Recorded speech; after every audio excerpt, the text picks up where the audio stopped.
को मार डाला गया। सऊदी फोर्सेस और ईरानी हाजियों दोनों ने अर्ज़ मुक़द्दस पर एक दूसरे को निशाना बनाकर गुनाह का इर्तिकाब किया। इस तरह 1400 बरस कबल बयान की गई हदीस की पेशगोई पूरी हुई।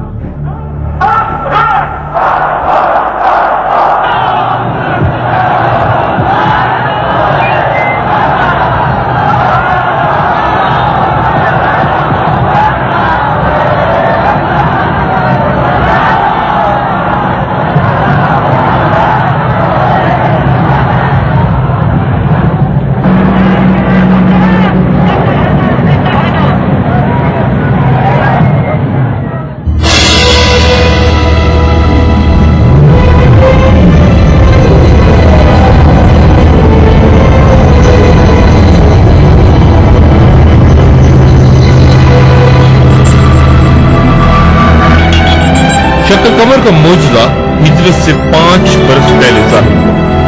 हजरत अनस बिन मालिक रज़ियल्लाहु तआला अन्हु से रवायत है कि मक्के के लोगों ने रसूलुल्लाह सल्लल्लाहु अलैहि वसल्लम से मुतालबा किया कि वो कोई मौजज़ा दिखाएं। तब आप सल्लल्लाहु अलैहि वसल्लम ने चांद के 2 टुकड़े फरमा दिए, इस तरह कि उनके दरमियान हिरा का पहाड़ नजर आ रहा था। इब्न खातिर रहमतुल्लाह अलैह ने अपनी किताब में लिखा है कि चांद के टुकड़े होने का ये मंजर हिंदुस्तान तक देखा गया। लंदन की इंडिया ऑफिस लाइब्रेरी में मौजूद एक इंतहाई कदीम दस्तावेज जिसका हवाला नंबर अरबी 2807 152 173 है, उसके मुताबिक हिंदुस्तान के जनूब मगरबी साहिली इलाके मलाबार में ये पुरानी रवायत चली आ रही है कि उनके एक बादशाह चक्रवर्ती फरमस ने चांद के टुकड़े होने का मंजर अपनी आंखों से देखा। जब उसे खबर मिली कि मक्के में खुदा के पैगंबर ने यह मौजज़ा दिखाया है तो वो अपना तख्त अपने बेटे के सुपुर्द करके मक्के को रवाना हो गया। उसने वहां पहुंचकर रसूलुल्लाह सल्लल्लाहु अलैहि वसल्लम के हाथ पर इस्लाम कबूल किया और उनकी हदायत पर वतन वापसी के दौरान यमन की बंदरगाह जफर के नजदीक उसका इंतकाल हो गया। कई सदियों तक उस इलाके में हिंदुस्तानी बादशाह का मजार मरजाए खलाइक रहा। दौर हाजिर के चंद दानिश्वर लफ्ज़ शक्का का मफहूम जमीन का खोदा जाना बयान करते हैं और वो दलील के तौर पर कुरान शरीफ की सूरह अबस की 26वीं आयत बयान करते हैं, जिसका तर्जुमा है कि हमने खूब पानी बरसाया, फिर फाड़ा जमीन को अच्छी तरह, फिर उसमें से अनाज उगाए और अंगूर और तरकारी और जैतून और खजूर और गुंजान बागात। यहां शक्का का लफ्ज टुकड़े किए जाने के लिए इस्तेमाल नहीं हुआ बल्कि जमीन के खोदे जाने के लिए इस्तेमाल हुआ है। चुनांचे इन दानिश्वरों के नजदीक कयामत की यह निशानी 1969 में तब पूरी हुई जब इंसान ने चांद पर चहलकदमी के बाद 20 जुलाई को वहां से 21 किलोग्राम मिट्टी और पत्थर वापस लाने के लिए जमा किए। इनका कहना है कि पहले आने वाले अंबिया के बरक्स रसूलुल्लाह सल्लल्लाहु अलैहि वसल्लम को रवायती मौजज़ों के बजाय सिर्फ कुरान करीम ही का मौजज़ा अता हुआ था, लेकिन शक्ल कमर का वाकया अहदीस की मुस्तनद कुतुब में उसी तरह बयान हुआ जैसा कि मैंने पहले किया और जमहूर उलमा का उस पर कामिल इत्तेफाक है।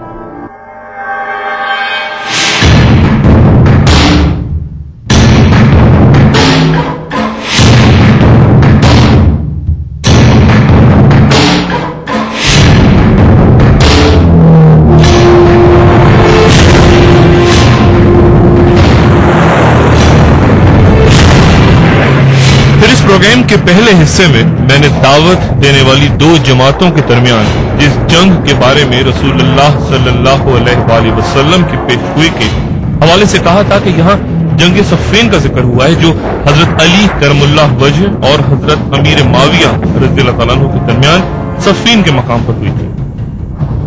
ताहम अहद हाजिर के उलमा का कहना है कि जिस जंग की तरफ इशारा किया गया था वो 1980 से 1988 तक जारी रहने वाली वो अफसोसनाक ईरान इराक जंग थी जिसमें 10 लाख मुसलमान शहीद हुए, 4 लाख से ज्यादा इराकियों और 3.5 लाख के लगभग ईरानी मुसलमान अपनी जानों से हाथ धो बैठे। आलमी कुव्वतों की साजिश के शिकार मुसलमान बेदर्दी से एक दूसरे पर मोहलक और तबाहकुन हथियार इस्तेमाल करते रहे। इस हकीकत से बेखबर कि इस खूनी खेल के इख्तिताम पर कोई भी फरीक फतहमंद नहीं हो सकेगा। ये सानिया अहद हाजिर में उम्मत मुस्लिमा को पेश आने वाले बड़े सानियात में से एक है।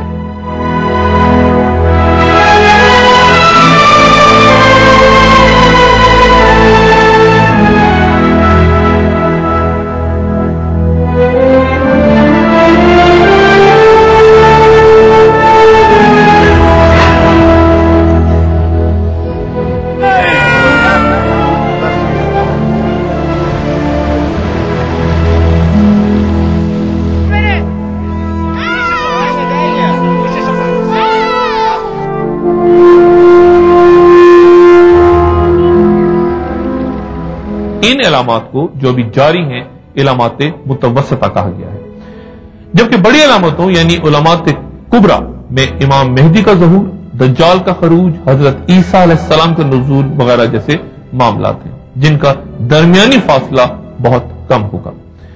इमाम मेहदी के बारे में इस कसरत से अहादीस वारिद हुई हैं कि मानवी एतबार से वो तवातिर तक पहुंच गई हैं। ये तवातिर या मुतवातिर अहादीस उन अहादीस को कहते हैं जो सही हो और जिन्हें ऐसे सक्का रावियों ने बयान किया हो जिनका कसब पर इत्तेफाक महाल हो, सनद की इब्तिदा से इंतहा तक इसी किस्म के रावी हों।